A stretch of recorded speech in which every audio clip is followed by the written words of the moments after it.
Assalamualaikum warahmatullahi wabarakatuh. Selamat pagi dan salam sejahtera untuk kita semua. Selamat bergabung dalam acara konferensi pers peningkatan kompetisi pelaku ekonomi kreatif dalam pemasaran digital Kemenparekraf. Senang sekali pagi hari ini bersama dengan saya Irma Mima bisa menjadi bagian dalam acara hari ini dan tentunya mewakili dari Kemenparekraf dan juga Bapak Rekraf kami mengucapkan terima kasih untuk rekan-rekan media yang sudah bergabung dalam acara hari ini. Di mana acara hari ini untuk mengawali 5 seri webinar masterclass peningkatan kompetensi pelaku ekonomi dalam pemasaran digital yang akan diadakan pada tanggal 28 September sampai dengan 2 Oktober 2020. Dan rangkaian acara ini juga menjadi terjemahan dari program pemerintah untuk mendukung pelaku bisnis subsektor kria. Dan acara yang akan berlangsung nantinya mulai dari 28 September 2020 sampai dengan 2 Oktober 2020 ini akan ada 5 seri webinar dan ini mengangkat tema masing-masing yang sangat menarik tentunya. Di antaranya yaitu ada 12 perilaku konsumen di masa pandemi, kemudian digital branding saat pandemi, langkah-langkah mengembangkan digital marketing, kemudian mengembangkan bisnis digital untuk menarik investor, dan pemanfaatan sosial media advertising untuk mendatangkan penjualan. Jadi ini akan sangat menarik sekali dan tentunya akan sangat berguna sekali khususnya untuk para pelaku bisnis subsektor kria. Dan sebelumnya saya ingin terlebih dahulu membacakan beberapa aturan untuk rekan-rekan media. Mohon untuk merubah nama atau mengganti nama sesuai dengan nama asli bukan nama alias dan asal media masing-masing di nama akun Zoom-nya. Kemudian selama berlangsung acara mohon untuk mute mikrofon ataupun juga kameranya. Dan selama sesi tanya jawab, Bapak Ibu nanti selama para narasumber kami memberikan berbagai materi, silakan untuk menuliskan pertanyaannya ini di kolom chat. Nanti setelah 3 sesi pemaparan materi berakhir, kita akan membahas setiap pertanyaan yang masuk yang diberikan oleh Bapak Ibu. Jadi selama berlangsung mungkin bisa langsung dituliskan pertanyaannya sekali lagi di kolom chat dengan formatnya yaitu nama, kemudian underscore media, underscore pertanyaan. Sekali lagi untuk formatnya yaitu nama, underscore media, underscore pertanyaannya. Dan mohon nantinya berkenan untuk open mic dan juga open cam ya Bapak Ibu supaya kita bisa ada interaksi juga dengan para narasumber kita hari ini yang luar biasa sekali sudah hadir bergabung bersama dengan kita di sini. Yang terhormat Bapak Muhammad Nel Elhimam, MSc, Deputi Bidang Ekonomi Digital dan Produk Kreatif Kemenparekraf Bapak Rekraf. Selamat pagi dan selamat bergabung Pak. Selamat pagi. Kemudian juga sudah bergabung bersama dengan saya di studio Ibu Yuwana Rohma Astuti, SEMSI, Direktur Pemasaran Ekonomi Kreatif Kemenparekraf Bapak Rekraf. Selamat pagi Mbak. Pagi Bu. Kemudian juga tentunya sudah bergabung bersama dengan kita di sini salah satu pelaku bisnis subsektor kria yaitu Ibu Anissa Hendrato, Creative and Digital Marketing Nuesa. Selamat pagi Mbak Anissa. Jadi 3 narasumber ini nantinya akan berbagi dengan kita dari setiap sisinya masing-masing dan tentunya ini akan memberikan insight yang sangat menarik untuk rekan-rekan media dan nantinya diteruskan untuk para pelaku bisnis sektor kria di Indonesia. Mari kita berikut ini.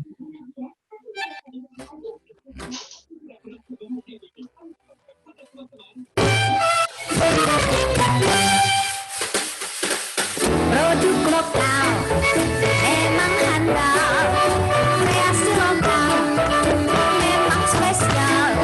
Ayo beli buatan negeri, bangga sekali produk sendiri. Dari busana sampai kria, kuliner juga buatan kita. Ayo beli kreatif lokal, marilah beli kreatif lokal.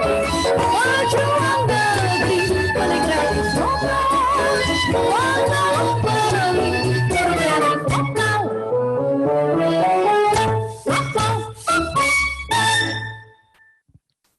Bangga buatan Indonesia, pejuang negeri, beli kreatif lokal. Itu dia pesannya kuat sekali nih ya. Dan sebelum kita mulai masih ada satu lagi persembahan di dalam acara ini. Tentunya ini juga untuk menambah kemeriahan acara kita. Jadi mari sama-sama kita saksikan. Inilah dia persembahan tarian oleh mahasiswa Universitas Esa Unggul.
Baik, demikian tadi persembahan dari Universitas Esa Unggul, sebuah tarian yang sangat indah sekali, dan langsung saja mempersingkat waktu kita akan masuk ke materi yang pertama, ini mengenai peluang pelaku bisnis sektor industri kreatif, khususnya subsektor kria dalam era ekonomi digital, dan ini peluangnya terlihat dari terus meningkatnya presentasi dampak ekonomi yang dihasilkan subsektor kria.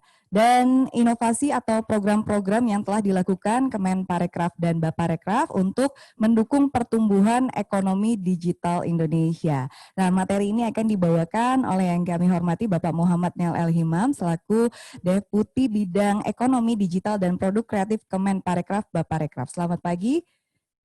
Baik, silakan Pak, boleh langsung disampaikan untuk materinya. Terima kasih Mbak. Selamat pagi, salam sejahtera untuk kita semua. Assalamualaikum warahmatullahi wabarakatuh.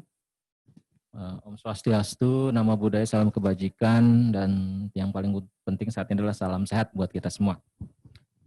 Pagi ini kita mengadakan press conference terkait dengan akan diselenggarakannya acara kegiatan masterclass online yang dilakukan secara online untuk subsektor kriya. Seperti kita ketahui, selama pandemi ini yang paling terdampak adalah terdampak negatif ya, adalah sektor pariwisata dan juga yang di ekonomi kreatifnya yang paling terdampak juga adalah subsektor kriya yang biasanya karena merupakan bagian yang tidak terpisahkan dari pariwisata juga ya, banyak menyediakan krianya untuk dijual melalui sebagai souvenir buat para wisatawan. Jadi selama pariwisata terdampak luar biasa sampai ada yang bahkan nol gitu ya. Ini tentunya juga berdampak langsung juga terhadap pelaku usaha di bidang kriya. Namun demikian, kita juga sekarang memasuki era ekonomi digital di mana pandemi ini juga ternyata mengakselerasi terjadinya mengakselerasi transformasi digital untuk semua subsektor. Nah, khususnya juga kalau di kami ada di UMKM dan juga termasuk di subsektor UMKM yang untuk yang kriya. Artinya apa? Artinya sekarang yang namanya untuk berjualan, untuk bertransaksi itu tidak perlu lagi harus dilakukan secara fisik. Pemasarannya bisa dilakukan lewat digital, demikian juga transaksinya bisa dilakukan melalui transaksi lewat internet atau digital. Namun demikian itu bukan sesuatu yang semudah membalikan telapak tangan, artinya yang terkait dengan mungkin metode ya, approach dalam penjualan secara digital ini atau pemasaran secara digital tentunya tidak semudah sekedar buka toko di online e-commerce, tapi juga bagaimana harus bisa memasarkan produk-produk tersebut, memberikan narasi, memberikan deskripsi yang tepat. Namun lebih dari itu kalau menurut kami adalah juga, yang paling penting juga adalah terkait dengan kualitas dari produk-produk atau karya yang dihasilkan. Ini menjadi sangat penting. Kalau boleh sedikit saya cerita, sekarang ini nilai ekonomi internet di Indonesia itu tahun lalu mencapai lebih dari 40 miliar dolar atau sekitar 600 triliun rupiah. Bukan yang sekedar hanya e-commerce ya, tapi seluruh internet ekonomi. Dan diprediksi tahun 2025 nilai ekonomi internet tersebut akan mencapai lebih dari 130 miliar dolar atau sekitar 1.600 triliun rupiah. Nah, hanya saja sayangnya berdasarkan beberapa survei yang kita dapat dari teman-teman di sektor e-commerce, platform penyedia platform e-commerce, hanya produk yang dijual melalui e-commerce tersebut mungkin hanya paling lebih kecil dari 30%, jadi lebih masih sangat sedikit. Nah, dalam hal ini kita harus melihat bahwa yang 70% itu adalah peluang bagi teman-teman creator terutama dalam hal ini mungkin yang membuat kriya sebagai peluang untuk memenuhi kebutuhan pasar yang 70% tadi. Dan berdasarkan survei juga dari BPS dan Bekraf kemarin baru ada sekitar 8 juta pelaku usaha di bidang kreatif ya yang sifatnya masih UMKM. Sedangkan jumlah total dari UMKM sendiri di Indonesia sekarang lebih dari 60 juta. Dan dari 60 juta itu baru awal tahun kemarin baru ada sekitar 8 juta yang sudah memanfaatkan teknologi informasi dan komunikasi atau eksis di platform e-commerce ya. Dan pada tanggal 14 Mei kemarin akhirnya Presiden meluncurkan gerakan nasional Bangga Buatan Indonesia, kalau teman-teman tahu. yang dimana di situ tujuan utamanya adalah mengkonvert atau mentransformasi digitalkan UMKM. Targetnya ke tahun ini ada 2 juta tambahan, jadi akhir tahun ini harusnya ada 10 juta UMKM yang sudah bertransformasi secara digital. Dan mudah-mudahan ini akan menjadi sesuatu yang sukses gitu ya, karena bukan kerjasama, ini merupakan kerjasama lintas kementerian dan juga dengan pihak swasta, jadi platform e-commerce itu sendiri. Jadi kementerian yang terlibat di situ, Menko Marves, kemudian Parekraf sendiri, UMKM, Kementerian Koperasi dan UMKM, Perindustrian dan juga Perdagangan, serta LKPP, ada Bank Indonesia juga terlibat di situ, dan berbagai BUMN juga terlibat dalam gerakan tersebut. Jadi kita berharap bahwa nanti dengan makin banyaknya pelaku UMKM, khususnya nanti di bidang kriya misalnya ya, yang bisa masuk ke masuk ke platform digital ini, tentunya akan makin membuka peluang usaha tersebut. Di kami sendiri banyak program yang tujuannya juga untuk meningkatkan membuat UMKM ini naik kelas ya. Ada program beli kreatif lokal dari Kedeputian Pemasaran. Nanti ada Bu Yohana yang akan menjelaskan terkait dengan hal tersebut. Di tempat kami sendiri, di Deputi Ekonomi Digital dan Produk Kreatif, ada program yang kita sebut dengan Baparekraf Digital Entrepreneurship. Itu lebih menginkubasi para pelaku ekonomi kreatif yang offline untuk belajar bagaimana menghadapi era ekonomi digital, dan terutama juga bagaimana meningkatkan kualitas produk mereka. Karena memang salah satu target kami adalah menciptakan produk karya-karya kreatif unggulan yang tentunya bisa menambah nilai kepada ekonomi kreatif di Indonesia. Adapun kegiatan yang akan kita laksanakan, masterclass ini merupakan bagian dari payung kegiatan besar tersebut, yang intinya nanti akan kita coba adalah meningkatkan kapasitas dari para pelaku ekonomi kreatif, UMKM terutama, kemudian juga akan melakukan link and match, dan juga akan diajarkan terkait dengan revenue stream atau sumber-sumber penghasilan dari para UMKM ini, kemudian juga nanti diajarkan gitu ya terkait dengan di ekonomi impact dari ekonomi digital itu sendiri. Model yang akan kita lakukan adalah model daring, dan nanti akan dilakukan selama 5 hari berturut-turut, yang akan diberikan atau materinya akan diberikan oleh para mentor atau instruktur atau fasilitator yang memang ahli di bidangnya. Oleh karenanya kami berharap juga nanti teman-teman yang peserta dari kegiatan ini bisa mengambil manfaat dan menerapkannya dalam pengembangan usahanya. Saya rasa begitu Mbak, silahkan nanti bisa dilanjutkan. Baik, terima kasih kami ucapkan. Demikian tadi sudah disampaikan oleh Bapak Muhammad Nil Elhimam, dan berikutnya kita akan masuk ke materi yang kedua. Ini mengenai program-program yang telah dilaksanakan oleh ekonomi kreatif dalam mendukung pemasaran produk kriya dalam negeri, terutama pada masa pandemi COVID-19 ini. Dan materi ini akan dibawakan oleh Ibu Yuwana Rohma Astuti, Direktur Pemasaran Ekonomi Kreatif Kemenparekraf, Baparekraf. Silakan Ibu Yuwana. Selamat pagi rekan-rekan media. Saya Yuwana dari Direktur Pemasaran Ekonomi Kreatif, mungkin memberikan informasi sekilas program-program yang telah dilaksanakan oleh Deputi Pemasaran terkait subsektor kriya. Ya, jadi rekan-rekan semuanya, seperti kita ketahui bahwa kemarin BPS sudah mengeluarkan data ya, akibat pandemi COVID ini mungkin kita bisa lihat bahwa hampir 82,85% itu pelaku UMKM itu terdampak. Semuanya pendapatannya menurun. Hanya sekitar 2,55% yang merasa meningkat, sementara 14,6% itu merasa tetap. Tetapi kalau kita lihat bahwa dari yang sebagian besar menurun itu, ini tipikal UMKM di subsektor kuliner, kriya, fashion. Ya, karena ini merupakan gambaran umum dari UMKM kita. Nah, kita juga, BPS juga menyampaikan bahwa secara umum 8 dari setiap 10 perusahaan cenderung mengalami penurunan pendapatan, kemudian 82,79% untuk usaha yang besar itu juga mengalami penurunan, apalagi yang kecil ya, 84,20% juga menurun. Nah, kalau kita lihat selama masa pandemi, tadi sudah disampaikan oleh Bapak Nel bahwa Presiden sudah mengeluarkan 14 Mei 2020 itu Bangga Buatan Indonesia, itu gerakan nasional.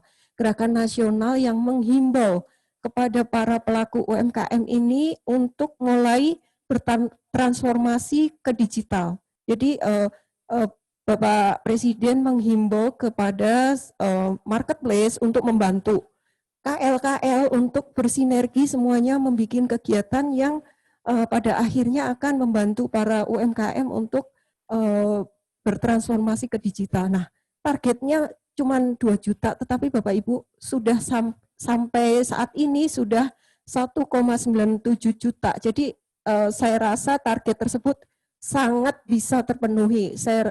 Kemungkinan besar akan melebihi dari target dari 2 juta. Jadi nanti perkiraannya seperti Pak Net sampaikan tadi 10 juta UMKM bisa bertransformasi ke digital ya. Nah, dari program Kemenparekraf sendiri waktu itu kita mendapat giliran pertama sebagai pilot project. Kebetulan kan kita tuh di minggu pertama Juni Bapak Ibu, kita melaunching beli kreatif lokal. Jadi pertengahan Juni sampai akhir Juni kita launching beli kreatif lokal. Itu suatu program kita membantu 500 UMKM di wilayah Jabodetabek yang kena zona merah COVID. Ya waktu itu memang belum semuanya merah ya, tapi yang paling terdampak waktu itu masih Jabodetabek. Nah, kita bantu untuk penjualan secara terintegrasi melalui 6 marketplace dan 3 platform transportasi. Kemudian kita juga dampingi juga untuk scale up bisnisnya. Nah, kita juga itu di masa COVID Bapak Ibu. Nah, selama sebelum-sebelumnya subsektor kriya ini sebenarnya kita juga melakukan banyak program.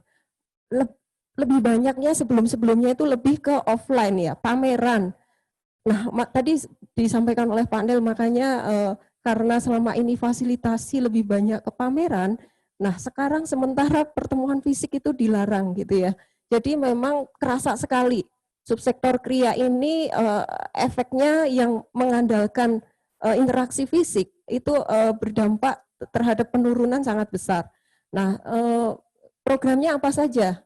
Nah, banyak sekali pameran yang kita lakukan untuk subsektor kriya itu. Mungkin kalau dalam negeri kita ada Trade Expo Indonesia, Inakraf, kemudian kita apalagi ya, Trade Expo Indonesia, Inakraf, kemudian berbagai macam pameran-pameran lain ya, yang sebenarnya kita seperti yang nanti ke depan bulan September kita ngadain sama Sumarekon Mall, itu kita juga membuka peluang kepada siapa saja untuk mendaftar ya.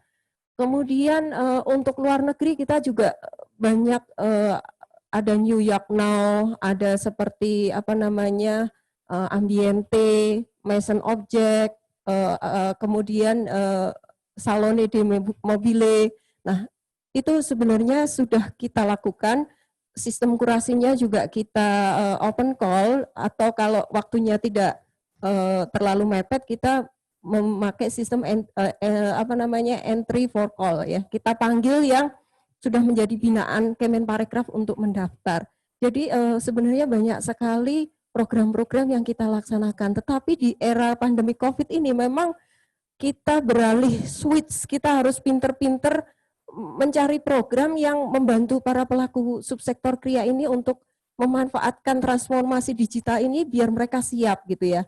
Nah, sangat menyambut baik nih program yang di launching oleh Deputi 7 Masterclass. Saya rasa sangat bagus Pak Nel. Jadi program ini mudah-mudahan nanti akan benar-benar dimanfaatkan oleh pelaku ekraf subsektor kriya untuk meningkatkan kompetensinya.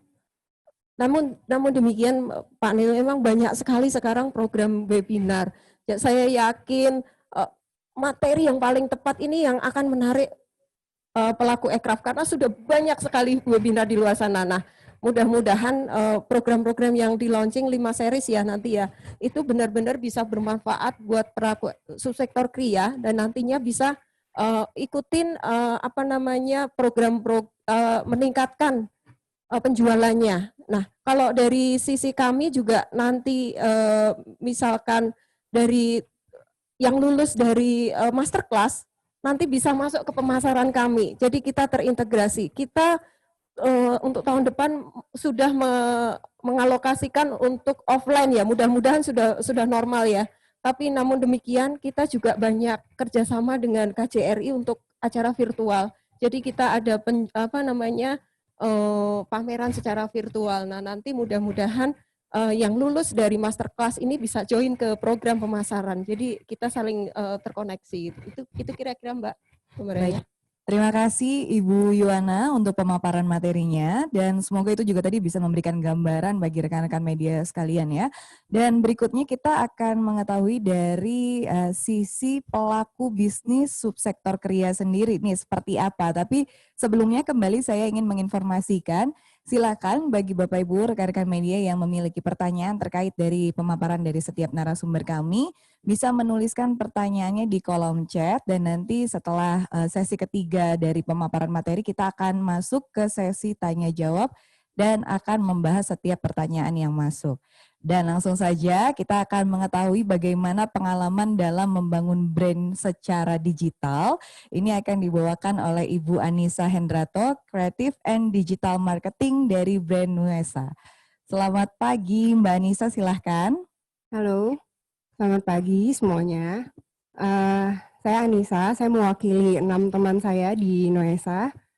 Nuesa itu apa? Saya akan cerita sedikit soal tenun ikat. Mungkin udah pada sering dengar soal tenun ya. Oke, Nuesa itu apa? Nuesa adalah sebuah studio kecil ya, yang berpaku kepada 3 buah topik utama, yaitu nature, art, and culture, alam, seni, dan budaya. Lalu sekarang yang kami lakukan adalah membuat produk dari salah satu warisan budaya Indonesia, yaitu tenun ikat. Nah, ini ada foto arsip sedikit dari arsip Belanda. Kalau sebenarnya yang kami lakukan itu adalah berusaha untuk tetap menggunakan tradisi yang dari dulu udah diwarisin dari nenek moyang. Nah, dengan siapa kami bekerja? Teman kami di Maumere adalah kelompok tenun namanya Watubo. Watubo terdiri dari 22 penenun, tinggal di Desa Watu Blapi di Maumere. Apa yang kami lakukan di sana, waktu itu tim kami riset selama kurang lebih 3 bulan, lalu kami berusaha untuk memahami apa sih yang ada di kepala mama-mama waktu itu di sana mengenai kain tenun. Jadi kalau misalnya kita lihat di foto, itu adalah kain tradisional adat Maumere. Nah, yang kita lakukan adalah kita tidak mau merubah cerita dari narasi kain tenun tersebut, tapi kita membuat itu menjadi cerita-cerita baru, kita olah lagi jadi produk dengan medium baru yang tujuannya adalah memperkenalkan tenun ikat ke anak-anak muda. Jadi kita olah tenun ikat menjadi produk-produk yang bisa digunakan oleh anak-anak muda. Alasannya kenapa? Karena yang saya amati dan teman-teman amati itu tenun ikat tuh hanya bisa dinikmati oleh biasanya kolektor atau kayak emang penggiat kain gitu, kurang bisa masuk ke anak-anak muda yang ibaratnya duit jajannya dikit nih gitu. Jadi kain tenun tuh kan mahal ya, mahal kenapa juga ada sebabnya. Jadi karena prosesnya lama, jadi kita pengennya tuh anak muda tahu juga nih soal salah satu tradisi di Indonesia, yaitu tenun ikat. Next. Nah, kita juga semua produk Nuesa itu kita menggunakan teknik pewarnaan alam. Maksudnya apa? Maksudnya semua benang-benang, semua warna-warna yang ada pada produk kami itu dari tumbuh-tumbuhan yang tumbuh dari sekitar rumahnya si penenun itu. Jadi kita eksplorasi berbagai warna. Kalau di foto tadi itu warna adat di Maumere itu biru gelap dan merah gelap. Kita coba untuk datang ke sana waktu itu bawa buku untuk mencoba eksplorasi warna-warna baru yang kayaknya anak Jakarta tuh lebih suka warna-warna yang vivid, yang colorful gitu. Jadi kita mencoba cari warna-warna baru. Nah, ini juga jadi kalau salah satunya sebenarnya banyak banget prosesnya, aku nggak bisa sharing satu-satu, bisa 2 hari. Jadi ini warna kuning itu dari kunyit. Lalu ada Nah, ini kita juga bikin color sampling. Jadi apa yang kita lakukan kayak bikin karya ilmiah. Jadi apa yang kita lakukan kita catat, kita buat jurnal. Jadi kita buat resep sendiri untuk nanti di Jakarta misalnya ideasi produk baru, kita bisa menggunakan warna-warna yang udah pernah kita cari sebelumnya. Nah, produknya apa? Ini yang pertama, ini ada bucket hat, topi. Lalu ada, boleh lanjut. Habis itu ada ini kamera strap. Nah, kamera strap ini produk pertama Noesa. Kenapa kamera strap? Waktu itu tahun 2015 tuh lagi hits anak-anak ABG ke mall pakai kamera prosumer. Jadi waktu itu kita mikir kenapa enggak kita bikin tenun ikat tapi kita jadiin strap. Jadi ya udah ini produk pertama yang kita buat. Lalu next-nya Mas. Nah, habis itu ini ada wallet series, ada pouch, kita buat hand strap juga. Nah, karena lagi corona, jadi kita bikin juga masker. Nah, masker ini masuk ke produk kita yang upcycle series. Upcycle series itu apa? Maksudnya kita pakai sisa-sisa potongan kain yang selalu kita kumpulin, kita nggak pernah buang, itu kita upcycle jadi masker. Selain masker ada lagi produk selanjutnya tuh ada gantungan kunci, bikin anting juga, sama bikin ada buat cable holder. Nah, ini juga backstrap, ini salah satu bestsellernya juga. Awalnya nggak buat backstrap, tapi setiap kita ikut pameran, waktu itu kita ikut Inacraft sama Backcraft juga. Terus semua yang lihat kamera strap tuh nanya, ini kenapa nggak dibuat tas? Nah, jadinya lah dari situ kita buat, kita buat versi tasnya. Nah, dari situ selain produk tenun, kita juga, ini sebenarnya salah satu produk yang timbul dari digital strategi kita. Jadi, karena kita suka berbicara soal sejarah, tiba-tiba waktu itu keidean untuk kenapa nggak kita coba menjual postcard sih ini, postcard tapi pakai foto-foto lama gitu. Nah, selain itu kita juga memperkenalkan budaya dari tenun ikat itu nggak dengan produk tapi dengan acara. Nah, ini waktu itu kita buat acara tahun 2015 namanya Plewo-Doi di Dialogue Art Space di Kemang. Itu kita mendatangkan penenun-penenun dari Maumere ke Jakarta. Terus mereka bisa jualan langsung, mereka mengajarkan bagaimana cara mewarnai dengan pewarnaan alam, lalu juga sharing soal motif-motif juga. Nah, ini kita ada talk show soal apa sih motif di Maumere, kenapa sih motifnya flora fauna itu semuanya tuh ada ceritanya, ada sejarahnya. Nah, ini salah satu displaynya. Jadi waktu itu juga kita mendisplay kain-kain bersejarah di Maumere. Jadi bisa langsung interaksi sama mama-mamanya. Mama-mamanya juga jual kain waktu itu langsung sama pembeli. Nah, sebenarnya kalau dilihat perjalanan Noesa ke digital itu juga nggak cepet, nggak instan sih. Karena gini, dulu eranya pre-Instagram Masehi ya mungkin kalau bisa dibilang. Jadi kayak dulu belum ada, Instagram tuh belum jadi platform jualan. Jadi yang kita lakukan adalah Instagram itu hanya buat platform bercerita, tapi kita provide online katalog. Jadi mungkin buat UMKM yang tertarik buat nyemplung di digital, tapi belum terlalu pede atau belum punya waktu untuk serius, bisa at least bikin katalog. Kenapa? Karena dari Instagram itu bisa email dan abis itu bikin online katalog gitu. Jadi itu waktu itu approach pertama yang kami lakukan. Abis itu setahun kemudian baru kita berani untuk oke deh kita buka website. Waktu itu kita belum coba Tokopedia, Bukalapak, kita belum coba. Jadi langsung waktu itu buka website, lalu masuklah era di mana Instagram sudah mulai ada ads-nya. Di situ kita mulai coba-coba. Itu coba-cobanya juga benar-benar baca buku, lihat YouTube, pokoknya coba-coba sendirilah gitu, karena pengen tahu nih sebenarnya gimana sih dagang di digital gitu kan. Baru-baru habis itu 2018 kita mulai serius lagi di website, itu udah mulai bikin blog, terus konten juga udah mulai mateng, terus baru deh masukin ke e-commerce kayak Tokopedia, Shopee. Jadi sebenarnya kalau dilihat tuh butuh 3 tahun lah untuk ngematengin ya, tapi itu dulu waktu start di 2015. Jadi kayaknya kalau start sekarang dengan tools yang ada di handphone, sekarang semua bisa ngedit di handphone, video bisa edit di handphone. Dulu zaman waktu awal-awal Noesa itu kita kayak semua foto edit di desktop, video edit di desktop, pindah ke handphone lagi. Jadi nggak semudah sekarang gitu. Nah, sebenarnya sebelum memulai digital itu karena kita nyemplung di tenun ikat juga istilahnya ngeberaniin diri. Jadi prinsip utamanya, jadi kita menentukan gimana Noesa berbicara di dunia digital ini gitu. Jadi yang pertama itu bermain. Kenapa? Karena nanti begitu nyemplung di digital tuh kita harus sering testing image, testing video. Itu untuk tahu followersnya tuh kayak gimana sih, sukanya yang kayak apa sih. Bahkan suka ada interaksi kan di situ gitu. Lalu selanjutnya ada research. Nah, maksudnya adalah sebenarnya kan kalau kreatif tuh nggak mesti aku ngomongin tenun ikat, tapi nggak harus tenun ikat aja gitu. Harus coba connecting the dots. Jadi dari yang lagi dibaca apa, dari lagu-lagu Indonesia, terus belajar banyak juga soal fotografi. Jadi harus research lebih dalam lagi sampai nanti researchnya tuh bisa kita share sedikit-sedikit di media sosial gitu. Lalu yang terakhirnya itu look from different angle, itu yang tadi aku bilang. Mungkin kalau misalnya teman-teman UMKM ngelihat produknya kan biasanya punya sejarahnya ya. Misalnya ayahnya jago memahat misalnya, itu bisa digali profil ayahnya itu seperti apa sih gitu. Terus gimana sih cara buatnya, tools-toolsnya apa sih. Nah netizen itu suka tuh sama yang istilahnya kayak behind the scene-nya gitu. Terus bisa juga dikombinasikan dengan hal lain.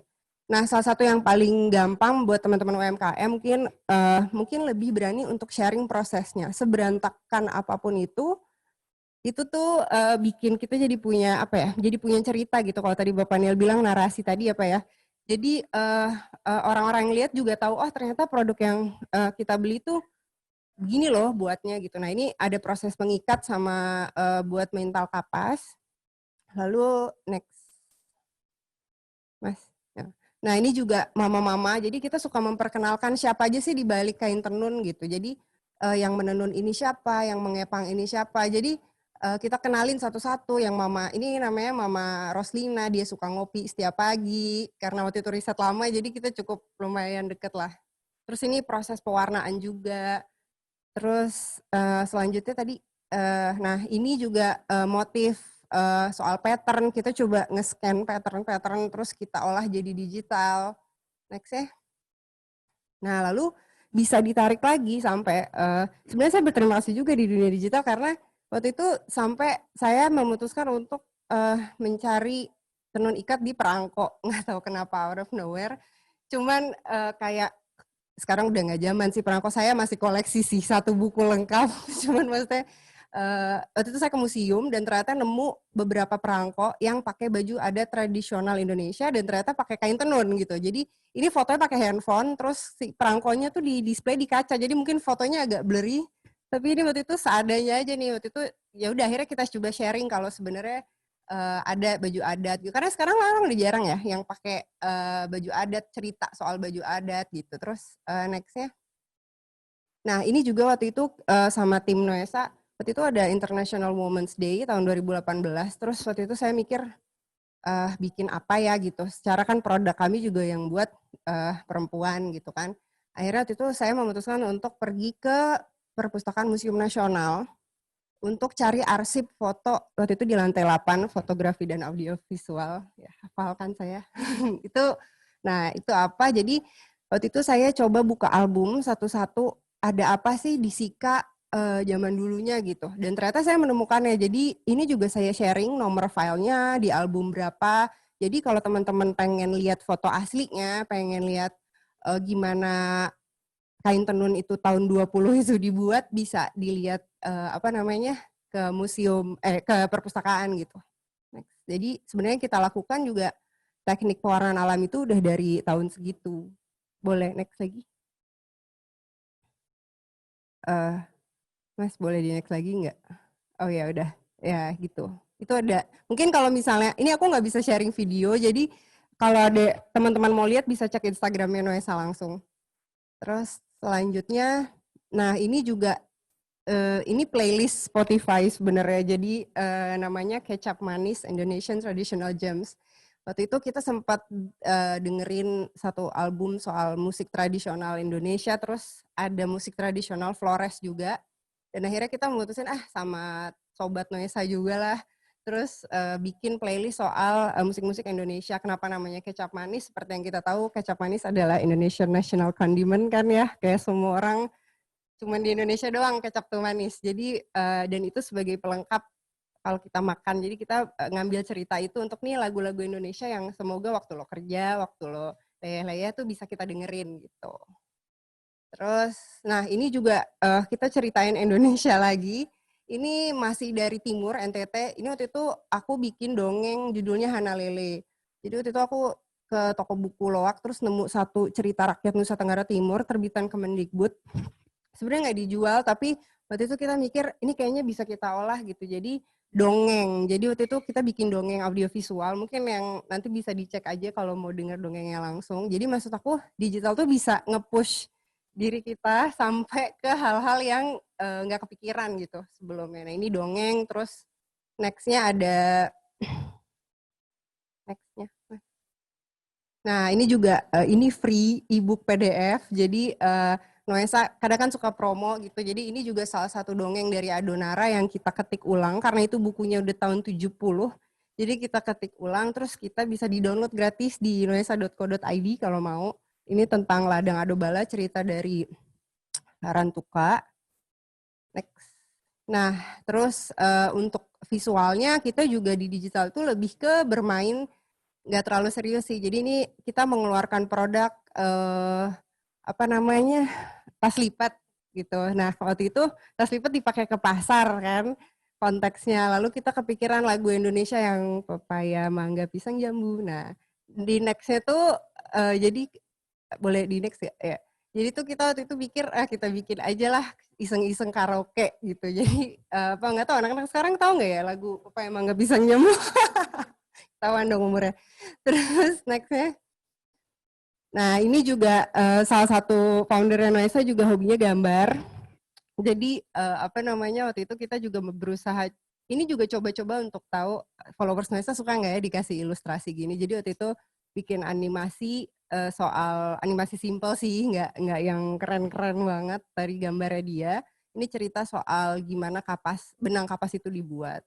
Lalu selain itu juga bisa juga terinspirasi dari warna produknya, misalnya produk Noesa tuh birunya tuh kenceng gitu kan. Jadi kita juga ngolah gimana sih biru bisa menarik. Ternyata akhirnya kita buka-buka foto waktu riset. Terus mencoba bikin satu posting soal warna biru aja, soal warna kuning aja, kayak gitu. Jadi bisa terinspirasi dari berbagai aspek sebenarnya. Terus nextnya, nah jadi intinya dari produk itu di dunia digital, kalau misalnya di dunia, kalau kita jualan offline itu ya udah gitu, sebatas memang menangnya adalah dipegang gitu ya. Cuman di dunia digital tuh kita bisa eksplorasi sampai sejauh itu di luar produknya sendiri gitu. Dan itu bikin orang bahkan kadang ada orang luar yang seneng gitu misalnya, tapi yang bukan sama produknya, tapi misalnya sama ceritanya gitu. Jadi bisa nambah networking baru juga kalau misalnya berani untuk coba hal-hal lain di luar produknya itu sendiri gitu sih. Udah sekian dari saya. Terima kasih. Baik, terima kasih Mbak Nisa. Ini menarik sekali untuk materi yang disampaikan nih ya. Jadi benar deh, kayaknya emang harus mulai kita nih pinter-pinter gimana untuk bikin advertising-nya tuh secara digital gitu ya. Oke, ini udah ada beberapa pertanyaan juga yang masuk. Sambil juga saya ingatkan sekali lagi bagi Bapak Ibu, rekan-rekan media yang ingin memberikan pertanyaan, silakan formatnya yaitu nama, underscore media, dan underscore pertanyaan. Baik, mungkin sambil kita tunggu beberapa pertanyaan yang sudah masuk, saya akan kasih satu pertanyaan dulu untuk Bapak Nel. Ini tentang bagaimana Pak mekanisme pelaksanaan programnya sendiri ini akan seperti apa nih Pak? Jadi terima kasih Mbak. Jadi mekanismenya nanti setelah preskon ini akan dibuka open call melalui nanti ada linknya yang akan disampaikan oleh teman-teman. Dan dari situ nanti dibuka pendaftaran untuk ikut peserta. Tentunya nanti kami sih biasanya yang mendaftar akan tentunya lebih banyak dari tempat yang tersedia. Jadi kita menyediakan yang untuk langsung bisa berinteraksi langsung dengan para pengajarnya itu 100 peserta. Tapi sisanya nanti bisa mengikutinya secara tidak langsung melalui streaming gitu. Oke, jadi tetap masih nanti bisa, tetap masih masih bisa. bisa ya. Oke, tapi kalau misalnya mau ikut berinteraksi artinya harus cepetan nih Iya, daftarnya betul, karena harus ternyata cepetan, terbatas. betul. Hanya 100 ya Pak ya? 100 untuk yang bisa langsung Berinteraksi. ya. Tapi kalau mungkin mau cuma dapetin seperti Iya. apa nanti acaranya bisa tetap nanti Iya, ikutan ada live streamingnya atau ada live streamingnya. ada Jadi live nanti streaming dari ya, Pak? situ ada live streamingnya juga. Kita lewat akunnya Kemenparekraf nanti, YouTube-nya Kemenparekraf, medsosnya Kemenparekraf. Dan sebetulnya menarik dari sini nanti adalah ini tidak sekedar masterclass, belajar masterclass dari para ahlinya, juga nanti tadi sudah disampaikan oleh Bu Yohana juga. Nanti mungkin yang bagus-bagus nanti bisa dilanjutkan ke programnya Bu Yohana, di mana nanti yang lebih langsung fasilitasinya yang bisa ikut pameran. Karena kemarin pameran virtual juga luar biasa ya Bu Yohana ya. Pameran virtualnya itu yang hadir itu adalah para dari luar, dari KJRI, perwakilan Indonesia yang dari luar. Dan terjadi transaksi juga ya Bu Yohana ya. Terjadi transaksi juga dan kemarin KRIA ya. Dan rekor muri juga. Maksudnya intinya adalah bahwa kita yakin bahwa produk-produk teman-teman kreator di Indonesia ini sebetulnya luar biasa. Hanya saja memang mungkin belum bisa pasarnya itu ya sekelilingnya aja, tapi dengan adanya digital ini sekarang transformasi digital, ruang dan waktu itu bukan menjadi batas lagi gitu. Betul sekali. Jadi itu salah satu mungkin target kedepannya supaya nanti bisa ikut ke programnya Ya, Ibu Yuwana. betul. Kemudian ya itu dia ya Pak ya, sebenarnya di era digital ini kita, di pandemi COVID-19 ini tetap kita harus mensyukuri juga nih, karena ternyata ada hikmahnya juga, kita jadi bisa lebih, Betul. mungkin push limitnya kita nih untuk bisa lebih explore lagi gimana sih Betul. secara digital Betul. gitu. Dan benar, karena ternyata semakin luas ya Pak ya, kalau kemarin-kemarin mungkin kita ya udah sebatas Jakarta. Yeah. Tapi dengan adanya digital ini jadi bisa mungkin yang di luar negeri pun bisa nanti lihat di Mbak. streamingnya kita. Betul sekali. Sama tambahan lagi Mbak, jadi kami juga kan ada juga program, tapi bukan masterclass ya, lebih kepada yang tadi transformasi digital. Itu pesertanya kemarin tuh bahkan ada yang dari Papua, karena kita lakukannya lewat VidCon kan, lewat video conference. Dan lumayan efektif gitu, karena mereka bisa benar-benar yang memang butuh terhadap ilmu tersebut, terhadap pengetahuan tersebut, benar-benar butuh dan mereka benar-benar serius. Betul. Jadi apa yang disampaikan tadi Mbak Nisa tadi memang luar biasa, memang sekarang inilah kesempatan sebetulnya. Kalau yang bisa melihat adalah inilah kesempatan. Betul. Dan kita tahu juga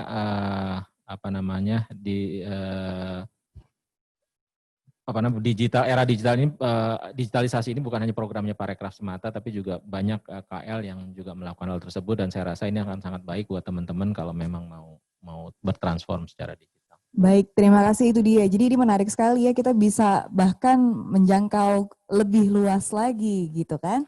Baik, ini sudah ada pertanyaan yang masuk, mungkin saya bisa langsung bacakan pertanyaan yang pertama dari rekan-rekan media. Ini dari Bapak Rudi dari Koran Tangsel Pos.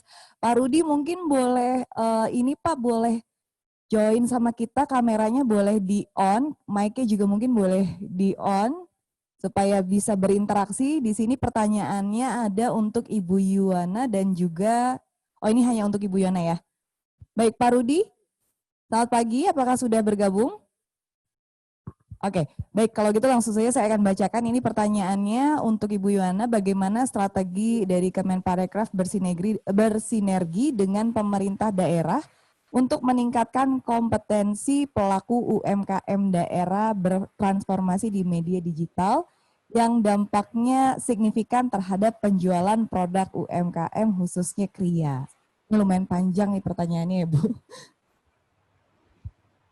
Ini dari Pak Rudi ya. Mana Pak Rudi ya kameranya? Ya, siap Bu Yuna. Ya, Pak Rudi, siap, Bu. Kita memang bersinergi dengan pemerintah daerah, tetapi untuk program selama COVID ini memang belum semua. Ya, karena kita ya, siap, Bu. Kebetulan anggarannya terbatas, kita masih pakai pilot project dulu ya. Kemarin itu untuk program beli kreatif lokal memang masih wilayah Jabodetabek. Jadi kita membuka Jakarta, Bogor, Depok, Tangerang, mana lagi? Bekasi ya. Wilayahnya untuk Jabodetabek.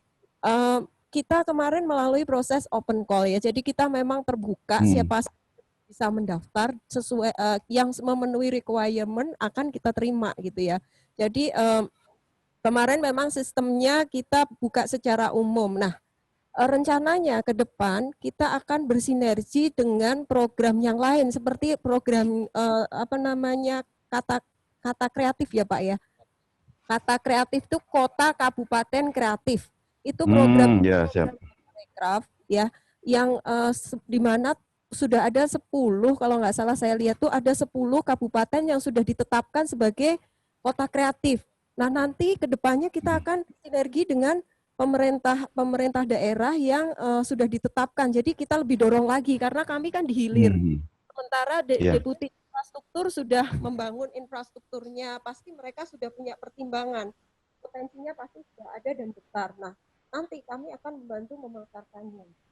Nah, untuk Tangerang Selatan sendiri sebenarnya tahun lalu ketika kami di Bekraf juga kita punya program, kita koordinasi dengan Pemkotnya untuk waktu itu namanya masih Bicare ya, Bekraf Assistant for Creative Economy. Nah, yang sekarang bertransformasi menjadi BKL, Beli Kreatif Lokal. Nah, waktu itu setelah kita dampingi secara intensif, kenaikan omsetnya benar-benar luar biasa. Artinya kita jadi melihat bahwa kalau kita programnya itu benar-benar dicermati dan pelaku UKM ini ditongkrongin, ternyata itu mereka itu bisa mencapai di luar target, malah di atas target yang sudah kita tetapkan. Jadi itu kira-kira nanti ke depannya kita akan berkoordinasi dengan kedeputian lain yang di tempat Bapak Rekraf untuk bersinergi memilih potensi-potensi kabupaten kota yang sudah siap untuk dipasarkan. Jadi karena kami di hilir memang kami menunggu yang paling siap untuk dipasarkan. Itu kira-kira. Siap. Baik, terima kasih Ibu Yuwana. Mungkin Pak Nel ada yang ingin ditambahkan juga Pak? Ya, yang disampaikan Bu Yuwana tadi, kita memang harus bersinergi di antara di antara internal, secara internal juga harus bersinergi, dan tepat seperti yang disampaikan Bu Yuwana tugas utamanya adalah memang membukakan pasar buat teman-teman sekalian. Dan harus diingat teman-teman di Parekraf ini mengurus 17 subsektor. Jadi Kria hanya salah satunya. Ada fashion, ada kuliner, itu juga urusan pemasaran urusannya Bu Yuwana. Belum lagi musik dan sebagainya. Jadi memang luar biasa. Jadi nanti pasti kita juga butuh teman-teman seperti Mbak Nisa dan teman-teman yang lain yang komunitas yang ada di luar sana, termasuk pemerintah daerah untuk bisa bekerja sama tentunya. Karena memang terus terang sampai waktu di Bekraf kemarin kita belum ada Bu ya, kepanjangan tangan kita di daerah itu tidak ada. Kalau pariwisata kan ada dinas pariwisatanya. Nah, mudah-mudahan dengan bergabungnya pariwisata dengan Bekraf menjadi Parekraf, kita bisa punya kepanjangan tangan di daerah-daerah, entah nanti bergabung dengan pariwisata juga atau dengan yang lain, tapi intinya kita juga bisa mengajak berkoordinasi, bersinergi dengan pemerintah daerah untuk mengembangkan ekonomi kreatif di daerah-daerah tadi. Gitu. Baik, dan tentunya juga peran dari rekan-rekan media sendiri hari ini ya Pak ya. Penting banget, Pentahelix. Betul. Pentahelix, siap. Ya, semoga menjawab ya Pak Rudi ya. Kita lanjutkan Ya, siap Bu. Terima kasih Bu. Selanjutnya.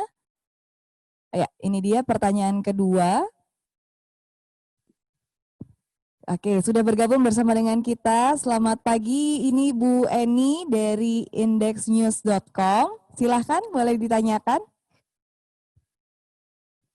Halo. Ya, boleh di-unmute terlebih dahulu mungkin mikrofonnya Bu Eni. Ya, selamat pagi semuanya. Pertanyaan saya untuk Mbak Anissa. Mbak Anissa, seberapa pengaruh sih pada penjualan saat pandemi? Seberapa persen? Karena kan tenun itu termasuk barang yang harganya lumayan mahal. Seperti apa sih pengaruhnya di saat penjualan ini? Terima kasih. Makasih Bu Eni. Berpengaruh atau enggak, sangat berpengaruh.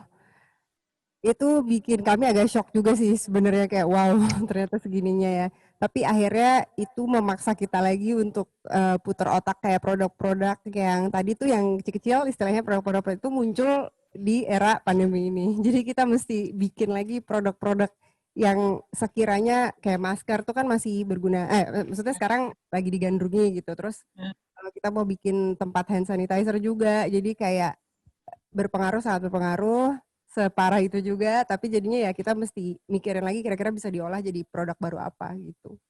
Itu dia Bu Eni Semoga ya. menjawab. Jadi benar, walaupun kondisi seperti ini justru malah bikin lebih kita eksplor lebih kreatif lagi ya. Baik, kita lanjut lagi, ada lagi pertanyaan selanjutnya. Ini pertanyaan ketiga. Baik, pertanyaan ketiga ini dari Bapak atau ya Bapak seperti Bapak Bari ya dari Neraca. Pertanyaannya satu, tadi disampaikan bahwa target 10 juta UMKM yang transformasi ke digital akan tercapai sebelum akhir tahun. Prediksinya sampai akhir tahun akan tercapai berapa nih kira-kira? Nah ini mungkin bisa dijawab oleh Ibu Yuwana atau mungkin Pak Nil. Untuk yang pertama silakan. Tandem nih nanti dengan Bu Yuwana. Baik. Terima kasih Pak Bari. Tadi target yang 10 juta apakah akan tercapai atau tidak? Posisi 14 Mei ada 8 juta. Jadi posisi harusnya targetnya 2 juta, tapi posisi per akhir Agustus kemarin itu sudah 1,9 juta. Jadi sudah hampir tercapai harusnya bulan September ini sudah. Kami belum lihat data terakhirnya, tapi mestinya sudah. Bahkan ada dengar Presiden mau naikin lagi targetnya jadi 3 juta, nggak hanya 2 juta. Nah ini yang sedang kita cari tahu. Terus kalau kategori atau klasifikasi dari UMKM-nya apa saja? Yang jelas kebanyakan di 3 yang selalu kita nih memang unggulannya ada 3, yaitu fashion, kriya, sama kuliner. Jadi kebanyakan memang di situ. Sekarang pun kalau kuliner gitu ya, sekarang bukan lagi e-commerce, sekarang sudah menjadi conversational commerce. Jadi perdagangan obrolan. Kalau saya kebetulan tinggal di komplek, itu tiap hari istri saya itu pasti beli lewat WA, itu pasti ada yang jualan makanan, mau nggak mau beli gitu ya. Tapi kalau menurut saya ini akhirnya menjadi sesuatu yang bisa muter perekonomian walaupun hanya di lingkungan komplek ya. Tapi intinya ini bagian juga menurut saya dari usaha kita dalam menghadapi pandemi ini. Kalau mungkin bisa ditambahkan Bu Yuwana kemarin profilnya tuh yang UMKM. Ya, profil yang udah onboarding di marketplace selama untuk program beli bangga buatan Indonesia itu ada 3, yaitu kuliner, kriya, fashion. Yang paling banyak memang masih kalau untuk marketplace itu fashion dan kuliner. Kuliner itu sebenarnya kalau untuk banyak sekali, tapi ketika dia jualan di marketplace itu sudah spesifik kuliner yang rata-rata yang makanan beku gitu ya. Nah untuk kriya dan fashion itu terutama lebih banyak mendominasi dibanding kriya memang. Nah ini kita mendorong nih teman-teman kriya untuk segeralah memperbanyaklah untuk yang onboarding, karena sekarang platform digital untuk transportasi pun sudah mulai menjual untuk kriya nih, seperti Grab nih Pak. Grab sudah mengeluarkan program untuk jualin kriya, dikirim tapi masih wilayah lokal. Saya lupa namanya. Dia lagi berusaha untuk antar provinsi bisa gitu ya. Cuman biayanya masih agak mahal. Jadi kita memikirkan bisa seperti pengganti Q-Lapa dulu ya Pak ya. Q-Lapa dulu kan bagus sekali. Kriya yang sudah matang jadi satu platform gitu yang sudah terkurasi. Nah ini mudah-mudahan platform-platform lain mulai bermunculan gitu ya. Itu kira-kira itu ya. Baik, terima kasih panel dan juga Ibu Yuwana tadi ya untuk pertanyaan yang pertama. Ada pertanyaan kedua, tadi boleh ditampilkan kembali pertanyaan Pak Bari. Oh, sudah ya yang kedua profilnya. Baik. Kalau begitu kita lanjut untuk pertanyaan keempat ya. Pertanyaan keempat ini dari Ibu Dewi, bisnis.com. Selamat pagi Ibu Dewi. Pagi. Ya, boleh di-unmute terlebih dahulu untuk mikrofonnya Bu Dewi. Baik. Sekali lagi. Halo. Lagi Bu Dewi dari bisnis. Halo. Apakah sudah bergabung kembali? Iya, halo. Bacakan saja pertanyaannya, boleh diberikan tips praktis bagi para pelaku UMKM kriya yang kebanyakan tidak melek digital untuk bisa tetap survive di masa pandemi ini. Aku Wah, ya ini berarti. iya nih kayaknya ke Mbak Anissa nih ya. Tips praktis, wah susah sih. Karena kalau ngomong praktis tuh susah ya. Mungkin bisa mulai dengan hal kecil kali ya, kalau aku boleh jawab ya. Maksudnya kalau misalnya itu berefek sekali sampai penjualan terus sekarang digital, mungkin dari lingkup terkecil bisa kayak tadi panel bilang WhatsApp mungkin ya. Jadi jualan via WhatsApp dulu dengan gimana? Dengan foto dulu, mungkin foto produknya dilengkapi dengan harga, dengan dimensi kalau itu bukan makanan gitu. Jadi mungkin bisa yang kita familiar dulu, kan digital kan banyak maksudnya, tapi kan pasti kalau WA pasti insya Allah bisa lah ya. Maksudnya jadi mungkin dimulai dari situ dulu, nanti misalnya udah mulut ke mulut baru mencoba untuk langsung mungkin e-commerce yang gampang tuh paling Tokopedia, Shopee itu kan maksudnya nggak terlalu, sebenarnya kalau mau belajar ya seminggu lah mendalami itu bisa lah. Gitu. Jadi mungkin tips praktisnya kalau aku mungkin belajar dari yang paling nyaman dulu, yang kita mengerti dulu, mungkin bisa dimulai tadi dari WhatsApp gitu sih. Baik, itu dia ya, dimulai dari WhatsApp mungkin dari yang paling mudahnya gitu ya, paling praktisnya. Tapi benar yang dibilang juga sama Mbak Nisa tadi, sebenarnya emang harus ngulik terus ya, harus belajar terus, explore terus, sampai akhirnya nanti bisa lebih dapat banyak ilmu juga. Oke, kita lanjut lagi, masih ada pertanyaan berikutnya. Boleh kembali ditayangkan? Oke, ini dari Bapak Angga dari Media Medcom ID. Selain mengajak UMKM go digital, langkah apa yang diambil oleh Kemenparekraf dalam rangka mendukung penguatan struktur permodalan UMKM? Mengingat banyak dari UMKM di Indonesia dinilai tidak bankable untuk perbankan Indonesia. Nah, kalaupun bankable, suku bunga yang ditawarkan terbilang cukup tinggi dibandingkan dengan suku bunga korporasi. Ini bagaimana tanggapannya? Baik Bu Yuana, mungkin Pak Nil juga silakan. Oke. Mungkin sering-sering bagi UMKM sering-sering mencermati ya program-program yang dikeluarkan pemerintah. Sebenarnya banyak sekali untuk program penguatan ekonomi nasional untuk UMKM ini yang masa Covid ini banyak sekali. Salah satunya yang mungkin Kemenparekraf baru keluarin tapi sudah tutup ya kurasinya ya. Bantuan insentif pemerintah itu bantuan modal permodalan bagi UMKM, hibah loh ya, bukan pinjaman, sebesar 100 juta maksimal, ada juga yang 200 juta. Jadi kalau untuk perorangan itu yang 100 ya Pak ya, atau yang 200? Ya sampai 100, yang PT itu sampai 200 juta. Nah, waktu itu Kemenparekraf mengeluarkan mungkin sekitar anggarannya sekitar 25 miliar untuk program tersebut. Nah, dan yang daftar tuh 8.000 teman-teman semua. Nah, memang di sini diperlukan UMKM ini untuk piawai membuat proposal, karena bagaimana para kurator tahu bahwa dia mempunyai potensi kalau proposalnya acak-acakan. Nah, ini penting buat para UMKM itu mulai tahu bagaimana menjual profilnya. Nah, itu penting, mungkin harus ikut programnya Pak Nil nih. Ada soalnya di program Pak Nil ya Pak Nil. Yang BDE ya. BDE itu bagaimana cara membuat proposal yang baik, mungkin bisa membuat kanvas gitu ya. Nah, kemarin banyak sekali yang bagus-bagus ternyata setelah ikut programnya Pak Nil mendaftar BIP itu dan lolos ya.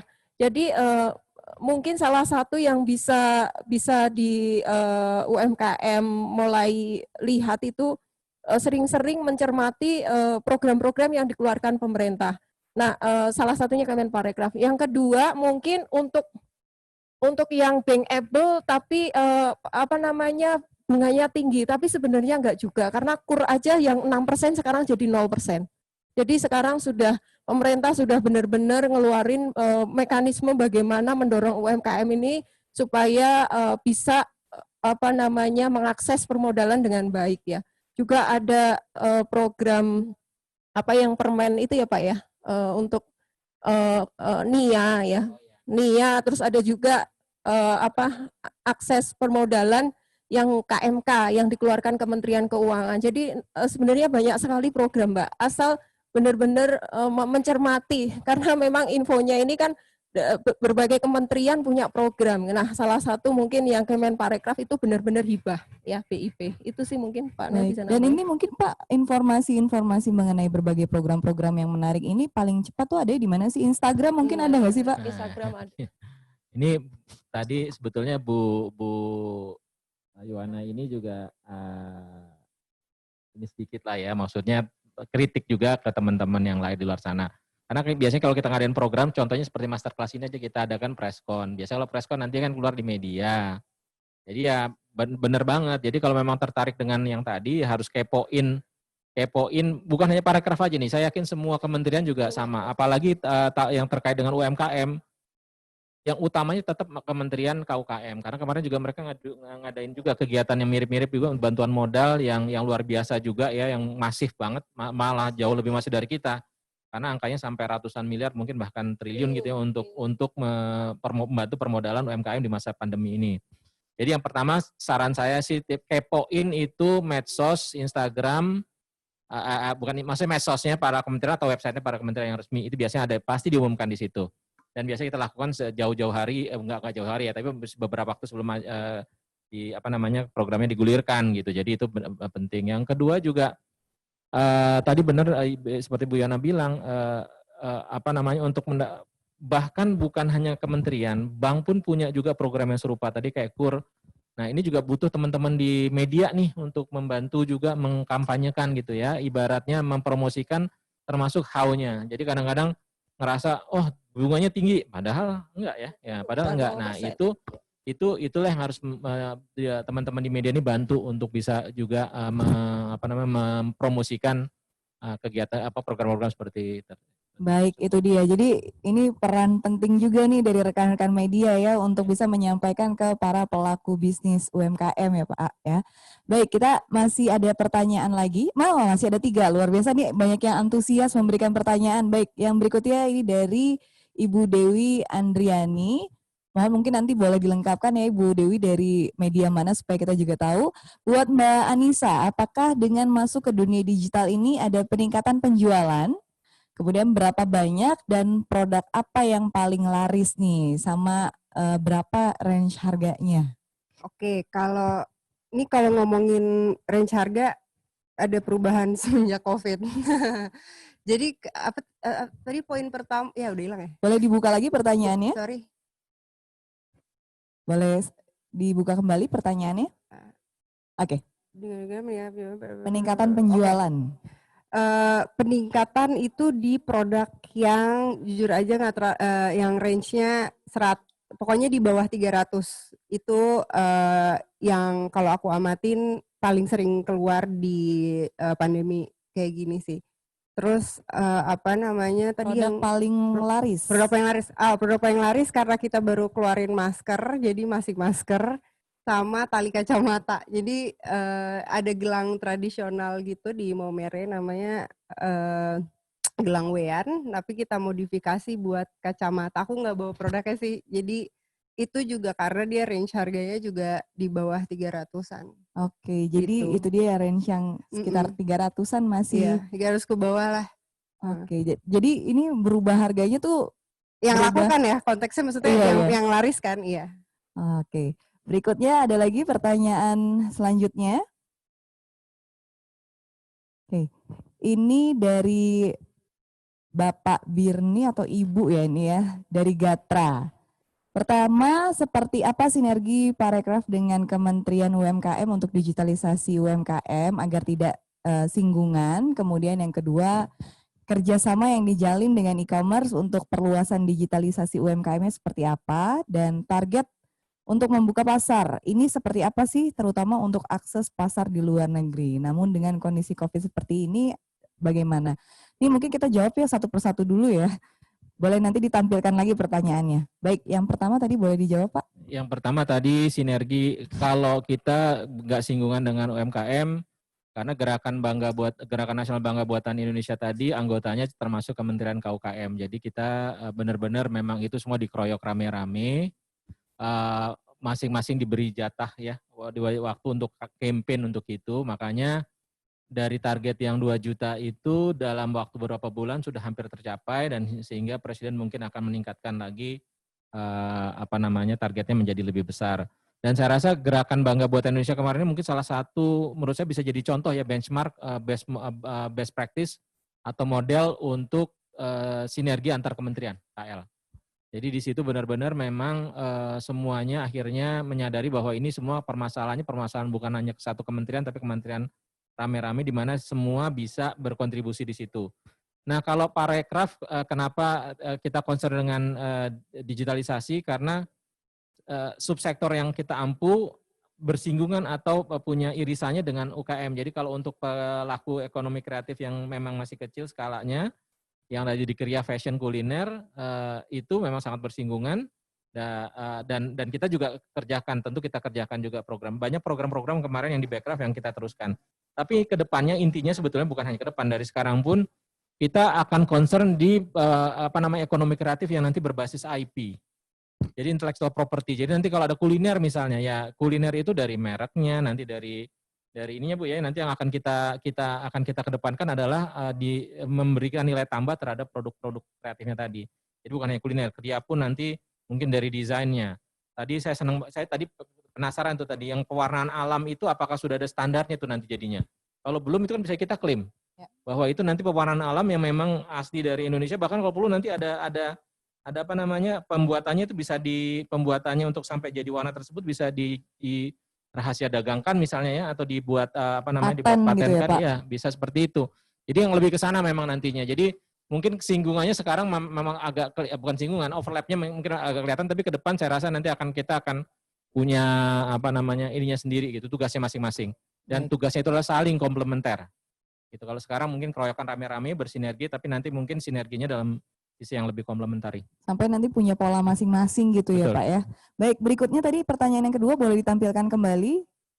Ya, kerjasama yang dijalin dengan e-commerce untuk perluasan digitalisasi UMKM-nya seperti apa nih? Ya, kami kerjasama dengan hampir semua e-commerce yang besar ya. Kita ada dengan idea juga ya untuk digitalisasi UMKM. Jadi untuk beli kreatif lokal kebetulan kita ada 6 e-commerce besar ya, itu untuk 500 UMKM, tetapi beyond program beli kreatif lokal kan Bangga Buatan Indonesia lebih luas lagi karena semua kementerian juga punya target ya. Jadi artinya kita untuk digitalisasi UMKM kita memang menggandeng hampir semua e-commerce gitu ya. Baik, pertanyaan yang ketiga boleh kembali ditampilkan. Ya. Untuk pertanyaan ketiga ini target ya. Target untuk membuka pasar. Seperti apa sih? Nah, sebenarnya target kami itu berat sekali. Mungkin kalau saya bisa cerita, di Renstra kami itu target yang dibebankan kepada tempat kami untuk pemasaran itu 890 miliar untuk 1 tahun. Padahal sekarang kondisinya COVID seperti ini, hampir semua pameran tutup nih. Makanya ketika kemarin kami ketika membuka kelas-kelas kreatif tuh kami datang ke kantong-kantong eksportir, salah satunya di Jepara ya. Kita pengen perluasan pasar ekspor. Nah, ternyata hasil diskusi dengan mereka ya, mereka itu ternyata di masa COVID ini orderan tambah naik. Karena apa? Karena ada perang dagang antara China dan Amerika. Jadi semua orderan dari Amerika itu larinya ke kita. Jadi yang membanggakan kita itu ternyata justru di masa COVID ini jumlah eksportir di Jepara naik. Impornya turun. Nah ini yang kantong-kantong ini yang kita harus tetap pegang nih Pak Nil. Karena apa? Ternyata ya kita tuh di masa ini memang harus mengandalkan peningkatan ekspor kan. Nah kantong-kantongnya ini kita pegang. Kemarin mereka kasih masukan, kira-kira pameran apa yang paling mereka butuhkan di pasar luar negeri, karena ternyata ketika ikut pameran itu ordernya meningkat drastis. Nah salah satunya Ambiente Pak di Jerman, kemudian High Point di Amerika. Jadi bukan New York Now malah, High Point. High Point itu ternyata distributor besar itu masuk semua gitu ya. Jadi itu bagi kami masukan sangat berharga kemarin acara di Jepara itu. karena kantong-kantong ekspor. Tambahan dong Bu, yang Gamescom kemarin gimana? Oh iya, game. untuk Tapi kan ada kaitan dengan Kria juga tuh.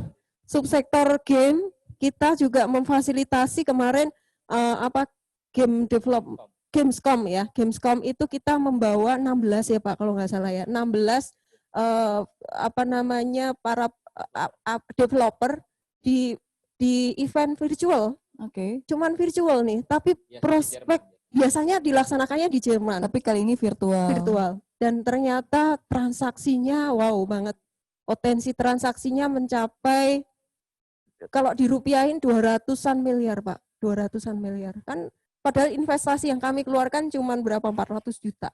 Jadi artinya gini, masa Covid ini yes memang ada tantangan tersendiri, tetapi peluangnya besar juga gitu loh. Asal kita pinter-pinter memanfaatkan peluang. Betul gitu. sekali ya. Tadi ini juga menarik mungkin kalau dibahas mungkin karena banyak yang di rumah aja ya Bu ya. Jadi Betul. itu yang naik justru ya salah Mantengin, satunya ya. Iya, Jadi orang tuh banyak yang justru emang saya salah satunya kayaknya yang tiap hari buka e-commerce, lihat belanja banyak iya, Buka e-commerce-nya Mbak Nisa. bener. Salah satunya ya kan, lihat kayak koleksi maskerku udah banyak banget itu dari yang mulai tenun, dari yang macam-macam deh banyak banget dan mungkin salah satunya juga yang transparan belum ada Mbak, tolong begitu. iya bener. Jadi kalau kita yang wanita pakai lipstik nggak sia-sia ya Bu ya. Oke, kita lihat satu pertanyaan terakhir. Ini dari Kormen Barus, industri.co.id. Tadi kalau tidak salah dengar, ada paparan 10 juta UKM akan, mungkin UMKM mungkin ya Pak ya, UMKM akan transformasi ke digital. Apa syarat kriteria usaha, kriteria lainnya sehingga layak dibantu oleh pemerintah? Sebenarnya tadi udah disampaikan nih, salah satunya proposal ya Pak. Oh itu Kalau ini sih sebetulnya terbuka banget, siapapun bisa. Jadi itu kan tiap berapa minggu itu dipegang oleh satu kementerian. Jadi kita dapat yang paling awal. Oke. Jadi Bu Yana punya program waktu itu beli kreatif lokal. Jadi push di situ. Kemudian habis itu kalau nggak salah pernah juga Bank Indonesia. Mereka buka juga. Mereka buka itu dalam arti kata juga kalau yang mau ikutan program tersebut ya tinggal daftar ikutan misalnya di kegiatannya Bank Indonesia yang adakan kayak webinar dan segala macam. Nanti di situ dituntun untuk nanti ngontak salah satu e-commerce platform gitu. Jadi itu bukan akan ya, sudah 10 juta itu menjelang 10. Jadi sudah terlaksana, bukan akan. Ya. Jadi syaratnya apa? Syaratnya ya dia harus kalau berani naruh di platform e-commerce, dia itu harus berani kalau orderan banyak memenuhi produksinya. Itu yang jadi problem UMKM masa kini nih. Iya. Karena kalau Kria ini biasanya tipikalnya pameran. Iya. Pameran itu kan menjelang pameran ada stok gitu ya. Selebihnya pre-order ya. Iya, biasanya pre-order gitu. Nah, sementara kalau tantangan tersendiri subsektor Kria kalau masuk e-commerce adalah setiap saat ada order naik dia harus siap. Stoknya harus banyak, harus continue. Nah, itu perlu membuka mindset mereka karena banyak tuh Pak Neil mungkin yang saya cerita di beli kreatif lokal untuk subsektor Kria itu akhirnya banyak yang mundur karena mereka nggak mampu memenuhi order juga gitu loh karena mereka tipikalnya pameran yang biasanya nyetok ketika menjelang pameran yang bulan tertentu, sementara kalau udah order ini nggak siang nggak malam, kalau mau sudah masuk orderannya harus cepat di replay dan dikirim kan. Nah itu yang perlu pengertian buat para pelaku aircraft ini untuk menyiapkannya gitu. Baik, jadi benar-benar harus siap secara ya itu dia mungkin dari stok produknya sendiri, kesiapan tim produksinya ya. Baik, itu dia tadi sudah, semoga menjawab ya dari berbagai pertanyaan yang masuk tadi, dan tentunya terakhir mungkin ada yang ingin disampaikan Pak Neil atau Bu Yohana untuk menutup kebersamaan kita. Mbak Anissa juga silakan. Oke, teman-teman sekalian nanti yang akan ikuti program ini tetap semangat. Pandemi dampak dari pandemi, penurunan penjualan dan itu memang merupakan sesuatu yang memang harus dihadapi. Tapi tadi Mbak Nisa sudah menyampaikan juga bahwa itu semua bisa dihadapi dengan cara kreatif ya tentunya. Dan pemerintah di sini memang dengan berbagai program tadi berusaha untuk membantu teman-teman sekalian dengan segala kapasitas ya, dengan segala keterbatasan kapasitas yang kita miliki, tentunya, dan juga tergantung juga dengan tusi yang kita miliki. Jadi kita tidak bisa tiba-tiba juga ikut ngasih modal secara langsung. Tempat saya mungkin nggak bisa, tapi tempat lain di Parekraf mungkin bisa.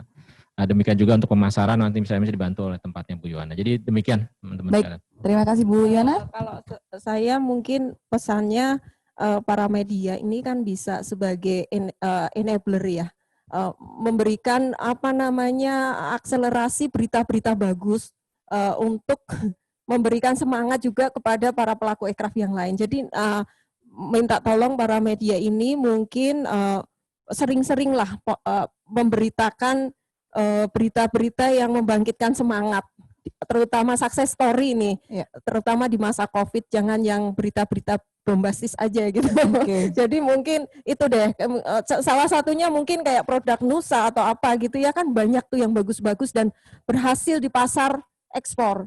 Itu mungkin perlu banyak diulas nih. Jadi kira-kira membangkitkan semangat kepada semuanya gitu, bahwa peluang itu adalah gitu. Baik, ya. Terima kasih. Kemudian dari Mbak Nisa, mungkin ada yang ingin disampaikan? Iya, keren banget, tapi programnya saya kayaknya akan pasang notifikasi Instagramnya. Ini nih, takut ketinggalan program lagi nih. Tadi Ibu bilang, kamu kenapa nggak ikut ini? Oh iya benar juga Ibu.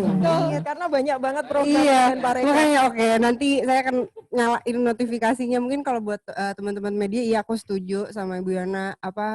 Aku tahu banget teman-teman, banyak banget teman-teman aku juga yang lagi pokoknya butuh semangat lah intinya. Mungkin teman-teman media bisa bantu juga. Terus kalau buat yang mau ikut webinarnya, ini banget sih lumayan kan kalau misalnya di rumah bisa nambah ilmu baru, siapa tahu jadi berani untuk loncat ke dunia digital gitu aja sih. Baik, terima kasih sekali kami ucapkan untuk Pak Nel, Bu Yohana, Mbak Nisa. Mungkin pesan satu Mbak, jangan lupa follow IG kemenparekraf.ri. Itu infonya banyak banget soalnya. Iya, jadi semua infonya ada di sana, termasuk yang webinar 5 series ini juga nanti akan dibagikan di sana. Dan mungkin supaya nggak ketinggalan, mungkin bisa dititipkan juga nih pesannya untuk para pelaku bisnis subsektor kria salah satunya ya, untuk mengaktifkan tuh notifikasi jangan sampai ketinggalan nanti ada informasi penting lainnya ya. Baik, demikian sudah berakhir kick off meeting seri webinar masterclass peningkatan kompetensi pelaku ekonomi digital. Saya Irma Mima mengucapkan terima kasih dan kembali tentunya mewakili dari Kemenparekraf dan juga Bapak Rekraf kami mengucapkan terima kasih banyak untuk rekan-rekan media yang sudah bergabung dan setia mengikuti rangkaian acara dari awal sampai akhir, dan tentunya kembali kami mohon untuk rekan-rekan media di sini untuk meneruskan informasi ini tentunya untuk para pelaku bisnis UMKM supaya nanti bisa ikut bergabung dan segera mendaftarkan diri di seri webinar masterclass yang akan dimulai tanggal 28 September sampai dengan 2 Oktober 2020. Informasi lebih lengkapnya silakan nanti bisa follow di Instagram Kemenparekraf baparekraf.ri ya. Baik, terima kasih sekali lagi. Saya Irma Mima mohon undur diri. Jangan lupa untuk selalu pakai masker, cuci tangan, dan jaga jarak. Sehat-sehat selalu. Wassalamualaikum warahmatullahi wabarakatuh. Selamat siang, sampai jumpa lagi. Aku bahagia di khatulistiwa.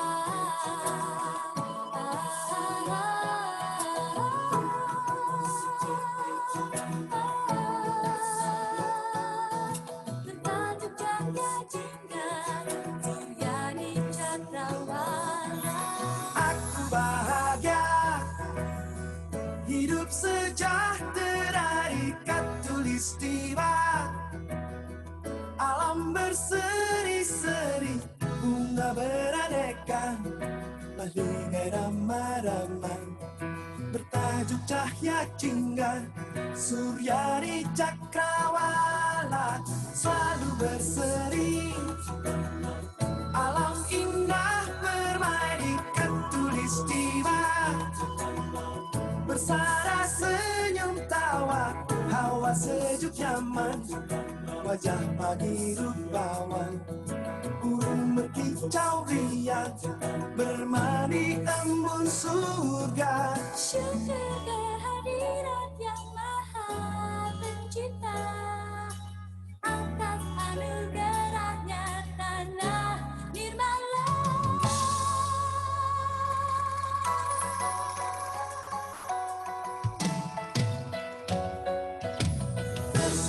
cita-cita, insan di persada yang aman sentosa, damai makmur merdeka. Bersyukur kita semua.